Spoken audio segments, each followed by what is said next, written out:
അദ്ദേഹം എന്നെ പിക്ക് ചെയ്യാനായിട്ട് ആലുവ റെയിൽവേ സ്റ്റേഷനിൽ വന്ന് നിന്നു.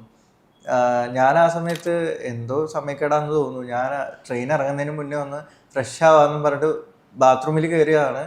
പിന്നെ ഞാൻ ഇറങ്ങിയപ്പോൾ ഞാൻ അവിടുത്തെ ട്രെയിൻ സ്ലോ ചെയ്യാമെന്ന് വിചാരിച്ചു, പക്ഷേ ട്രെയിൻ പോയി. പിന്നുള്ളത് തൃശ്ശൂരാണ് സ്റ്റോപ്പ്.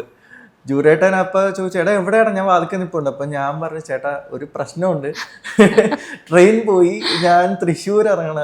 പുള്ളി ഒന്നും മിണ്ടിയില്ല. പുള്ളി എന്നിട്ട് അടുത്ത ട്രെയിൻ ഏതാണെന്ന് നോക്കാൻ പറഞ്ഞു. ഞാൻ തൃശ്ശൂർ പോയി ഇറങ്ങി. അടുത്ത ട്രെയിൻ കുറേ അരമണിക്കൂർ കഴിഞ്ഞിട്ടൊക്കെ ആയിരുന്നു.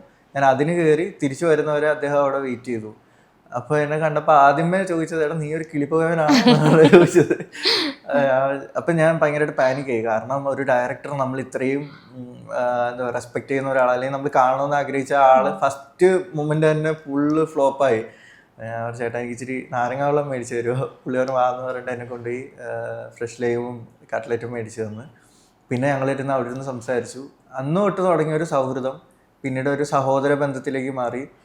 എൻ്റെ രണ്ടാമത്തെ നോവൽ പുള്ളി വായിച്ചിട്ട് പുള്ളിക്ക് ഭയങ്കര ഇഷ്ടപ്പെട്ടു, മെർക്കുറിയലിൽ. പുള്ളി എനിക്ക് ചോദിച്ചു, നീ തന്നെ ആടെ ഇതൊക്കെ എഴുതി വെക്കുന്നതെന്ന് ചോദിച്ചു. ചേട്ടാ കൊള്ളാവോ? എടാ എനിക്ക് ഇഷ്ടപ്പെട്ടു, വർക്കായെന്ന് പറഞ്ഞു. അപ്പോൾ എനിക്ക് ഭയങ്കര സന്തോഷമായി.